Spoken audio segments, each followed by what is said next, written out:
Téléspectateurs, téléspectatrices, bonjour, bonsoir pour nous tous. Bienvenue dans une nouvelle édition des Cahiers. Avec moi, des Cahiers là, Ralph Allen, qui sont peintres. Mais là, c'est le Ralph Allen écrivain que nous allons recevoir, qui a passé un samedi un coquin ouvrage, Tombé au champ d'honneur, les 13 de Jeune Haïti.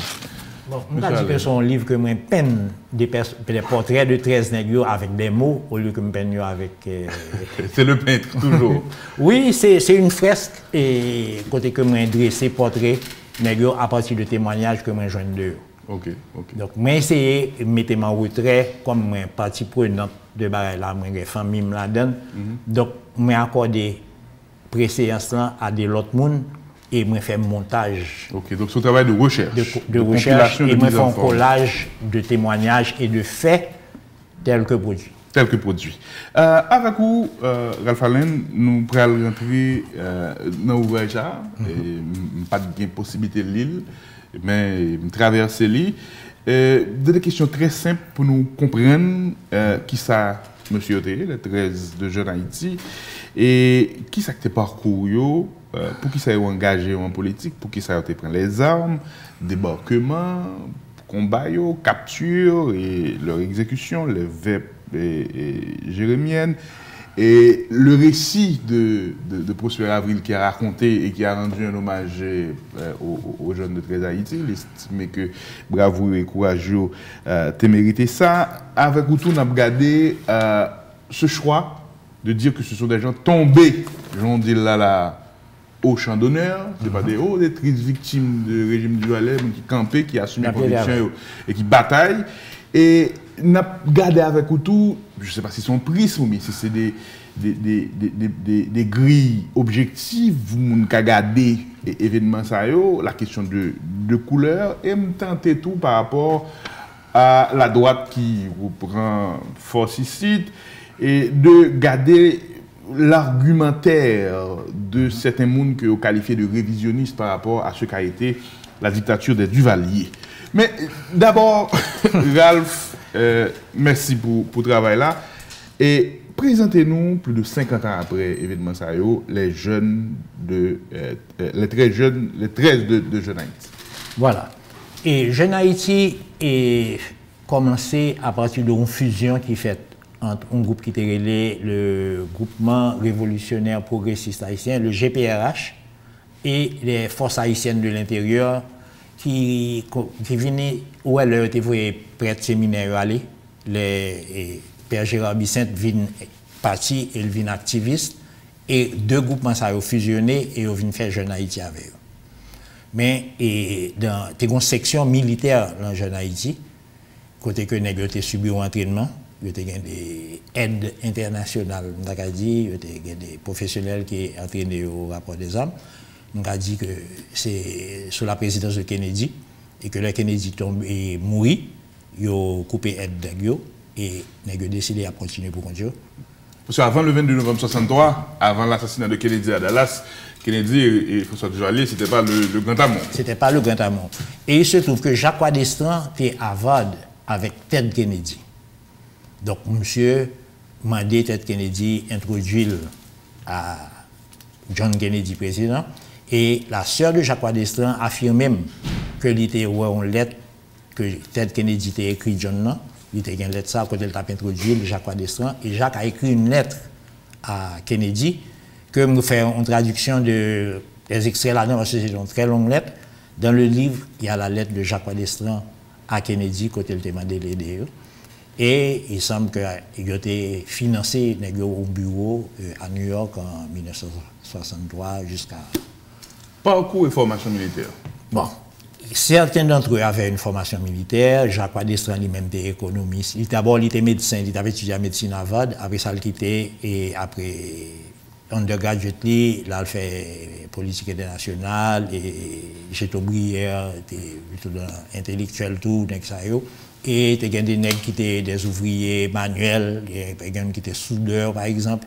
Mon oncle m'a fait l'armée américaine avec Chateaubriand, mais je ne suis pas un militaire de... Mon oncle c'est Miloudouin. Miloudouin, c'est Marcel Numa Miloudouin. Et Miloudouin. Donc c'est Milou qui mon oncle. Et même je ne suis pas militaire, donc monsieur, il avait fait l'armée pour connaître le maniement des armes, quoi. Et donc, il y a un peu le nègre qui était une formation. Par exemple, Mirko Chandler, il une formation militaire tout. Il y a plusieurs nègres. Bon, moi, je ne sais pas dire ça, je ne connais pas. Donc, moi, étant à ça que moi, suis de eux. Et recherche réussi joindre. Pourquoi ils se sont engagés dans la lutte armée face au régime de Duvalier? Nègre étaient comme ils étaient dans des groupements avant Jeune Haïti. Et ils ont essayé les contacts internationaux, nous avons des lettres que nous avons écrites à l'organisme de droits humains et la presse internationale, côté que nous avons mené une campagne de relations publiques. Et à un certain moment, nous avons dit dans une de textes que Duvalier, dans ce genre de dérapé là, c'est une force armée seule qui peut déchouquer. Il y aurait ça l'ultima ratio de la défense populaire que faut.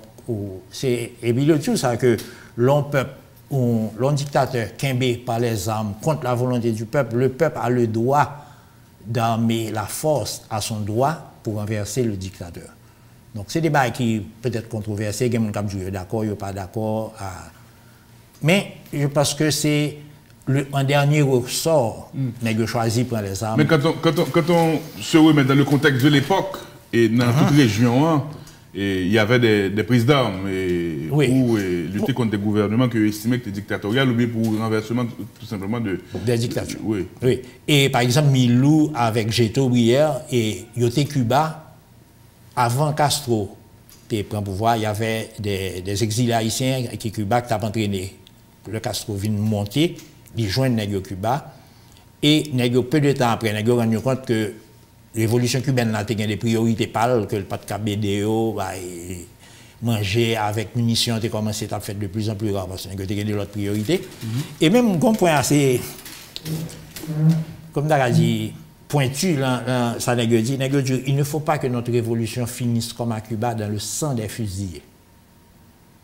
Et ça et l'autre bagaille qui arrivait, par exemple, le nègre, pour qui ça a débarqué, ça c'est un autre point de vue. Fred Baptiste, en juin, fin juin 1964, débarquait Saltrou. L'idée était de faire un second front à Jérémy, dans l'autre partie tout à fait opposée, pour séparer les forces de Duvalier et les faiblir. Il se trouve que le nègre a débarqué Jérémy, Fred Baptiste était à coup de munitions quand même, que était un jambe cassé, nègre rapatrié au Saint-Domingue. Et correspondant nègre Saint-Domingue, pas dit nègre que monsieur retourné. Et Père Bajeux, Jean-Claude Bajeux dit que lui-même il te connaît comment nègre l'a pas fait, pas connaît pour le dire aux parentés. Donc ça c'est la petite histoire et les aléas. Maintenant, le débarquement. Donc c'est comme ça qu'ils ont débarqué. C'est le père Georges qui, d'après sa main lit, qui bat aux armes et munitions et qui menait pour aucun sabot du bateau. Le même bateau qui mène à Haïti. Qui mène à Haïti. Et la Gadance. Dans la Gadance, oui. Le même bateau avait débarqué Baptiste à Saltrou. Le Baptiste a descendu Saltrou, nègre bateau coulé, quand notre qui t'a pris en haut, munitions tombées, mouillées, munitions tombées dans l'eau, il y a même un qui a perdu la ville. Même bateau ça, tu as pour la guerre Jérémy, la guerre Dame Marie. Ça, un point d'interrogation que nous ne pouvons pas connaître, qui ça. Qui était la tête du capitaine Batosa, ni pour qui est-ce qu'il travail. Mais nous avons douté de choix ça que nous avons fait. Et c'est des gens qui étaient vraiment minutieux, regarder ouais, précautions que nous avons pris pour contrôler chaque détail dans le travail. Mais ils ont rendu compte que pas de cap. Et ce n'est pas Jeune Haïti qui a fait le débarquement. C'est 13 nègres qui débarquaient sans qu'ils pas dit reste mon Jeune Haïti. Et en pile, l'autre membre de Haïti a dit saisi, il tandis que nous avons dérapé. Mais il y a des gens qui te connaissent parce qu'ils ont essayé de trouver plus de gens. Mais au dernier moment, chaque monde a une raison. Il y a des gens qui n'ont pas de quoi dans le mouvement. Et ils prennent chance là. Et même le 13, ils n'ont pas de quoi dans le mouvement. Mais ils n'ont pas quitté les descendre à 2-3 graines que ils viennent par acquis de conscience. Mon oncle, par exemple, que je raconté et semaine. Avant d'aller, il n'a pas dit qu'il a descendu en Haïti. Mais monsieur dit, mon cher, l'autre jour, l'église, la prière, et puis moi, Éric Brière devant. Éric Brière était mort dans les prisons du Valieris avant ça. Monsieur dit, mais Éric, comment mourir, ça fait là? Éric dit, mon cher, ou pas quitter les descendre pour à la veille, parce que monsieur pas voulu descendre. Donc, monsieur raconté événement ça. Ou est que son, et au cas de conscience que monsieur gagne, que le tas négocié depuis longtemps, n'est pas descendre, il va pas descendre. Donc, il y a ces éléments-là qui rentrent en ligne de compte. Point de chute là, c'est pas les mêmes que yo respecté. Pour les gens qui peut-être pas comprennent ça veut dire au niveau militaire, Jérémy c'est presque de l'autre côté la ville de Jérémy et là Dame Marie et pour monter dans monde pour traverser Mont Julie, pour descendre Chambellan, arriver au Marfran et puis pour rentrer dans Jérémy, il y avait c'était tout un parcours. Tout un parcours. Donc il y a ça et leur objectif l'armée d'Haïti joignit un document que tu quitté sous place, que c'était descendre à Bonbon à une demi-heure de l'aéroport, 13 nègres bien équipés, bien formés, prendre l'aéroport, attaquer caserne des Salines et déclarer Jérémy zone libérée. Donc, ce qui n'a jamais pu se faire. Nègres essayé d'arriver Jérémy, mais entre-temps, ils viennent connaître que nègres là, ils voyaient force derrière eux et à plusieurs reprises, l'armée dit tout pouvait que Négro n'ait pas de rentrer en conflit. Si je lis ça en français. Allez-y. Ils s'efforçaient très ostensiblement de montrer qu'ils n'étaient pas dans leur intention d'entrer en conflit avec les forces armées d'Haïti. C'est dans le rapport. Dans le rapport de l'armée d'Haïti. Il semblait qu'ils tiraient sous tête l'armée et qu'on côté puis il dit leur connaît ils ont engagé l'armée entrer sur eux. Négro dit messieurs n'a foué quand nous sac pas garder nous. Donc, imaginons, il y a tiré sur et pour dire non, monsieur, pas rentrer bouche dans ça, pas garder nous. Arrive à un certain moment. Il voulait sauver l'institution de l'armée d'Haïti. Maintenant, il y a le récit de Prosper Avil sur les 13 de Jeune Haïti. Ils rendent hommage, on se le dit au niveau militaire, ils ont fait preuve de bravoure. Qui regarde sur cet ouvrage et sur ce récit? Bon, monsieur a une opinion sur ça, c'est vrai. C'est dommage que je ne pas dit plus, parce que monsieur c'est un acteur assez important. L'homme finit le livre là, il ne pas apprendre plus que ça me connaît. En fait, dans le livre, il y a une chronologie combat avec date, de qui côté, qui est-ce qui est tombé, que je monsieur. Et c'est bien dommage que je ne pas dit plus. C'est seulement une Ok. Maintenant, où tu as un trésor de recherche, et c'est la mémoire de votre oncle, Miloudouin. Maintenant, la capture, la mort et la mise en scène de la mort de Numa Edouard. Bon, c'est que Duvalier voulait faire un coup pour montrer, quel que soit côté à qui classe qu'on a appartenu, des bovines contre moi, ou à besoin de moi. Et cette horreur, a eu son impact, parce que chaque monde que rencontré que nous parlions de ça, mon a dit que si on a qui manque lui et que si on doit c'est ça parce que l'heure que nous finissons ça atrocité ça et il marque nous. La scénographie ou choisit l'exécution pour montrer photo ça comme ça. C'est-à-dire vous choisissez de bon photo qui pidue, c'est ça. Voilà. Ou choisissez montrer au campé. Ouais. Pourquoi? Bon, parce que ça, c'est la dernière image qu'on a d'eux avant qu'ils tombent. Et tout le monde parlait de ça quand ils étaient droits devant la mort. Ils ont refusé que tu aies un bandeau, puis regarder les droits dans les yeux. Et puis, il y a une anecdote. Mais avant de revenir dans l'anecdote là, il y a aussi la photo du coup de grâce. Voilà, du coup de grâce. Et c'est Franck-Commun, c'est ça? Bon, il semblerait que y ait un Franck-Commun avec le désir qui bat le coup de grâce là, il était capitaine, c'est ce que je crois avoir lu dans un ouvrage, titre là, pas dans la tête. Mais là, vous avez voulu montrer des gens debout, stoïques, qui regardaient venir la mort. L'un avait 21 ans, 21, 22 ans, l'autre avait 31 ans. Et ils étaient amis, quand on jouait voisins. Et l'anecdote, justement, continue dans Sorabdia. Il semblerait que Duvalier t'ait proposé, Marcel Numa, et dit que ou l'entrée de qui part par où et n'a pas la vie sauve. Et monsieur répond à Xamim m'a venu, à Xamim m'a mouru. C'est la petite histoire et qui est racontée un peu partout, donc il faut croire. Et j'ai parlé une fois à la secrétaire de Duvalier qui était en exil, Madame Saint-Victor. Et puis il dit, mon cher, Duvalier était une fascination pour Milou. Parce que là, il était demandé d'interroger personnellement. Et puis, il dit, mon cher, si je 50 nègres en cours au pays, ça c'est pour moi là, même lié. Malheureusement, vous avez choisi le mauvais camp. Et puis, il me dit, mon cher, nous sommes assassins et que nous ne sommes pas dans le même camp, de ce genre. Et ça, c'est la petite histoire. L'histoire est rapportée par plusieurs personnes, et même par des duvaliéristes. Côté, il dit que là, il semble que Tassi, tu trouvé que M. Fréquent a pris pour Duvalier là, il son coup, et puis Duvalier dit, M. Kadi, pas jamais mettre tout, lever mes son qui grave comme ça. Bref. Comme quoi que même si on a un degré de cruauté ou bien qu'on respecte. Il sait respecter ses adversaires qui. Mais ça n'a pas changé le cours de l'histoire. Oui, ça sont l'autre fait. Maintenant, nous t'avons évoqué avant, on t'a parlé de l'anecdote là, la scénographie, la mise en scène.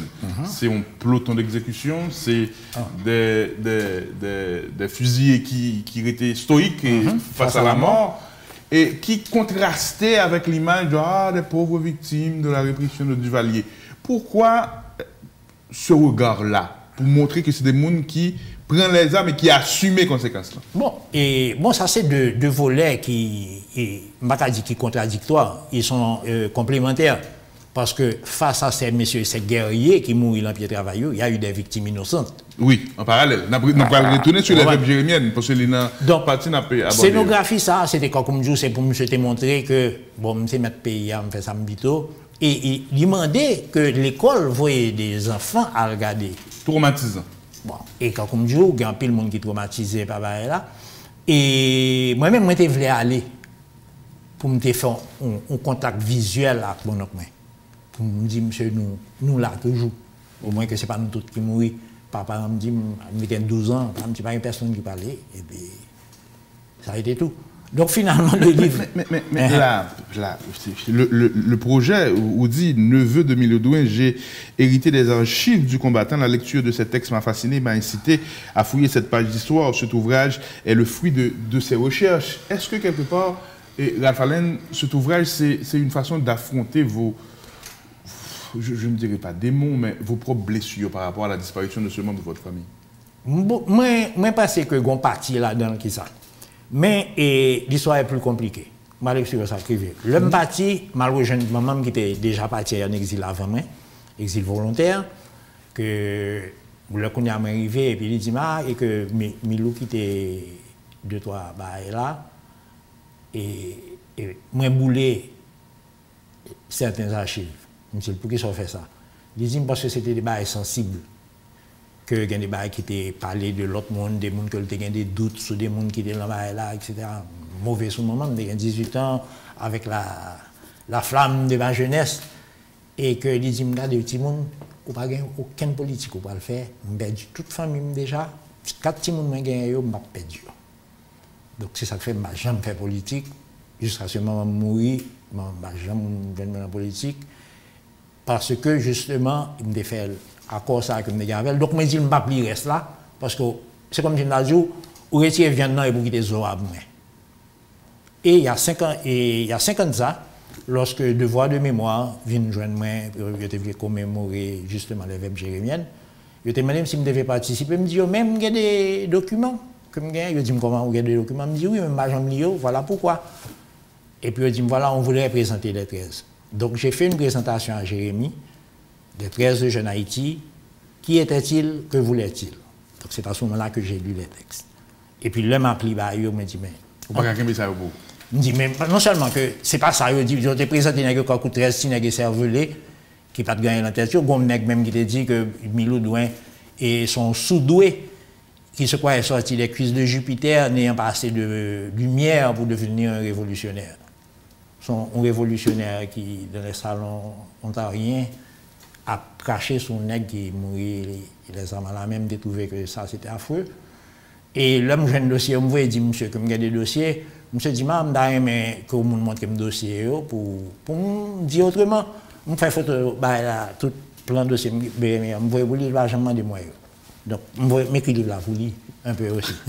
C'est une façon pour vider un contentieux. Maintenant, on dit que ça peut être, il faut séparer, et très sensible à ça, parce que nous allons parler des veuves jérémiennes, il faut séparer ceux qui sont morts, les armes à la main, et ceux qui ont été des victimes, et des victimes innocentes. Des victimes innocentes, on peut le dire. Maintenant, les vêpres jérémiennes, quand est-ce qu'elles...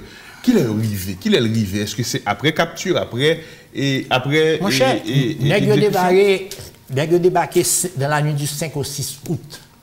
Déjà depuis le 8 août, ils ont commencé à arrêter mon Jérémy. Parce que depuis qu'ils viennent connaître, parce qu'il semble que là, nèg yo, leur commencé à venir derrière eux, nèg yo pas voulu faire un affrontement, nèg yo jeté eux, ils ont quitté 2-3 matériels et ils rejoignent non nèg yo, la carte d'identité, simplement, ils ont été montrés. Donc, toute filiation, famille... Ils ont joint des papiers qui disent qu'ils m'ont eu. Donc, on connaît que c'était... Donc, il y a deux familles qui étaient incluses dans ça, c'est les Douins et les Villouins. Mais il y a des Sansariques qui mourent, qui n'ont pas rien pour eux dans là. La famille Sansarique est une bonne partie exterminée. Complètement. Bon, tous les 3 familles sont complètement exterminées. Maman qui est vivant, c'est parce que je me déporte au Prince, qui fait que nous ne pouvons pas passer là dans tout. Donc, quelles sont ces familles? Sansarique, Villedouin et Douin. Et Douin, ok. Donc, Sansarique lui-même, il y a des petites qui étaient étudiées soit à Cuba, soit au Mexique, donc de tendance. Et sur les Sansarique, pardon, c'est très documenté, il y a des photos de la famille, Sansarique jeune, Sansarique qui est devenu, bon, c'est sénateur de la République après. Non, et alors, monsieur, c'est cousin, Bernard, c'est cousin, c'est pas même famille, c'est petit, on frère. Ok, mais pour la famille Sansarique, il y a un Sansarique. Il y a 3 générations qui sont allées. Ok. Mais il y a un Sansarique qui est devenu sénateur de la République. Oui, un Sansarique, mais qui est un parent assez éloigné de Mounsayo, mais quand même. Donc, parce que ça, il faut mettre des bails bien, c'est pas. Et Sansarique Bernard était des cailles, je ne sais pas de Jérémy. Il n'est pas de Jérémy, ok. Donc, voilà, c'est comme ça que ils viennent prendre tout le monde ça. Ils prennent, ils mettent tout le monde, faire déshabiller, ils mettent tout le monde, garçon, fille, en cellule, battu. Et il semble que grand-père m'a même arrivé dans côté où tu as fusillé dans la fosse commune, parce que tu as son coup de crosse en tête, traumatisme crânien. Il a quitté monsieur dans la rue, et il semble que c'est un milicien que le connaît qui prend comme monsieur d'après la petite histoire de Jérémy qui a le fouillon tout le cimetière qui mettait monsieur.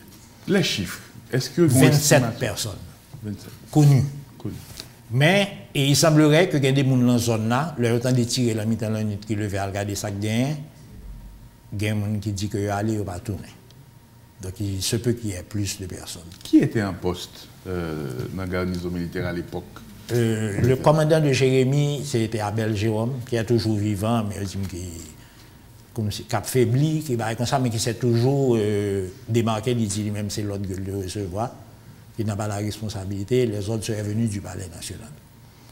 Et un officier, le cadre présidentiel très proche du Duvalier, qui dit personnellement, personne n'aurait pris la responsabilité de tel acte sans l'aval du président.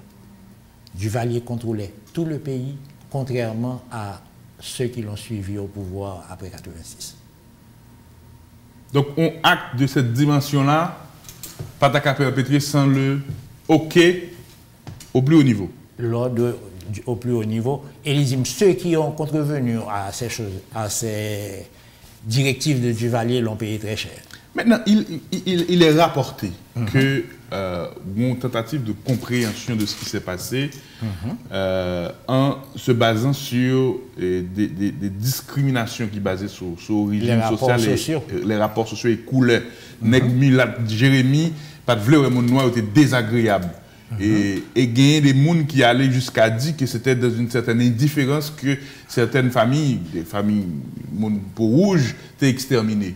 Et quel est votre regard sur ces affirmations? Couleur Jérémy, je ne sais pas différent de couleur aucun autre côté. Mais Jérémy toujours porté fardeau côté que son pays. Un côté qui gagne beaucoup plus de préjugés qu'autre part. Personnellement, moi-même, je ne suis pas capable d'émettre une opinion parce qu'elle a toujours biaisé. Moi, en fait, mon famille métissée, côté que papa brun, grand-mère brune, Marie, grand-mère brune de la mère de mon père, monsieur était clair, grand-mère brune, et la famille Douin, maman mariée avec papa qui était brun, alors que maman était claire. Donc, est-ce que moi-même, je suis parler de préjugés à Jérémy? Je n'ai pas vécu à Jérémy, je passé des vacances à Jérémy. Je ne peux pas dire que pas de préjugés à Jérémy. Est-ce que tu as moins qu'on l'autre côté? Je ne peux pas dire. Par contre, j'ai posé la question au docteur René Charles, qui sont mon Jérémy, Je dis, monsieur, est-ce que vous pensez que a fait couleur jouer dans ça passé Jérémie?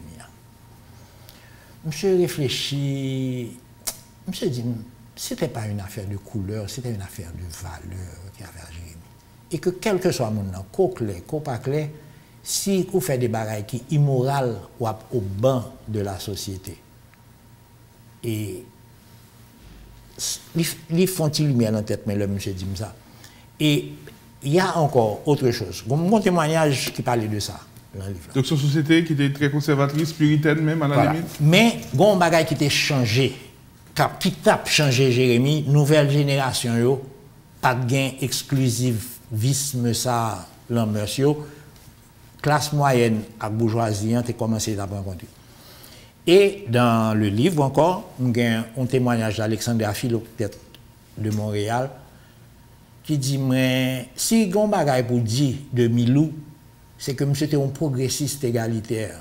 Il dit, à savoir, il dit, grand somme l'a dit, depuis Jérémie, Milou, te voulait faire classe moyenne à bourgeoisie en rencontrer, il était organisé des balles tout le temps, et que l'heure qu'on va en balle, toute fille pour danser, parce que Milou dansait à toute fille, même ça qui parle de classe sociale à la veille, côté que Genek a choisi belle fille pour danser, monsieur lui-même il danse à toutes mesdames mieux. Donc, voilà une chose qu'il faut dire de lui. Alors que il y a d'autres gens qui disent qu'il avait la morgue du mulâtre, que monsieur était fréquent, mais il dit aussi qu'il n'était pas tendre, Milou était un gentleman qui n'était pas tendre avec les faux révolutionnaires. Donc, il y a des petits bagages comme dit qui viennent compléter une image et puis, ou bien qui retirent des préjugés comme on a gagné l'on pas qu'on nous bagaille. Et il m'a dit qu'il y a une chose qu'il trouvait inacceptable, c'était justement la séparation qu'il y avait entre la bourgeoisie et la classe moyenne à Jérémie et qu'il voulait que ça cesse. Mais ce sont des choses qu'il faut dire parce qu'il vient par une autre vision de Omar que le monde ne connaît. Maintenant, Ralph, où tu as souligné que tu as parlé avec Ralph Allen qui a signé samedi, mon ouvrage que je recommande, que je vais lire avec beaucoup de plaisir.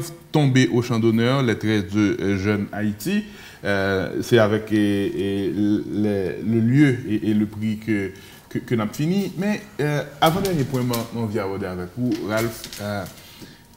C'est une observation faite ces derniers temps que gagner plus qu'on tendance à distiller des discours révisionnistes, et il y a des gens qui disent clairement que le retour en force de la droite aujourd'hui et du néo-duvalierisme participe de tout ça. Quel regard? Est-ce qu'avec l'ouvrage ça, ou un espoir, ou bien est-ce qu'ils sont une forme de contribution par rapport à l'histoire qu'il faut savoir restituer, à la mémoire qu'il faut préserver, avec des faits objectifs pour lutter contre le révisionnisme? Mon cher, et livre ça a commencé, comme je dis, il y a 5 ans, en 2014, pour commémorer le débarquement évêque Jérémie. Donc, ça a précédé au retour de l'héritier, de la dictature. Et moi, j'ai écrit le livre comme je dis, pour mettre la vérité dans des côtés que mon pas connaître. Ce sont des faits. Ça, ce n'est pas une opinion que moi j'ai dans le livre, j'ai rapporté des faits.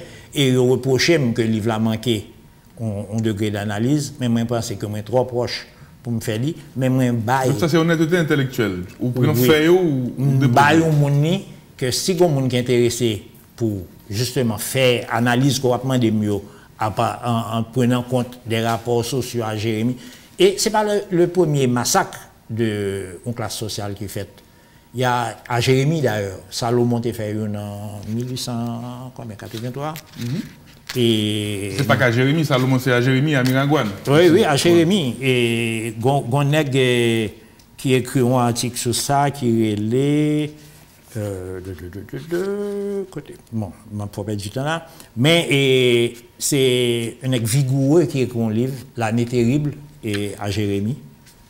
Et qui parlait de massacre que Salomon a fait. Le révisionnisme.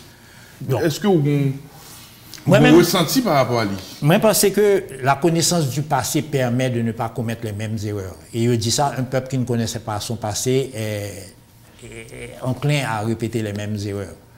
Donc, je pense que si vous comptez passer, vous pouvez corriger l'erreur à l'avenir. Je pense que je vais prêter là, je ne vais même plus entrer dans la spécificité, parce que si vous votez pour une dictature encore, vous connaissez, parce que il y a des dictatures côté que nouvelle génération renier ça grands-parents ont fait, ça parents ont fait. Comme en Argentine par exemple, les petits-fils des généraux et des colonels.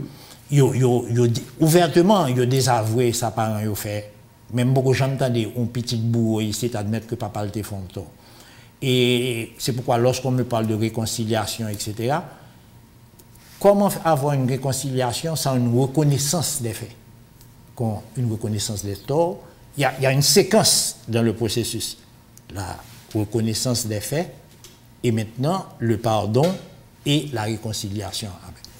À qui on ne parle pardonner si personne beaucoup de gens disent que je t'ai tué? Bon, je ne connais que officiellement que je tué les familles.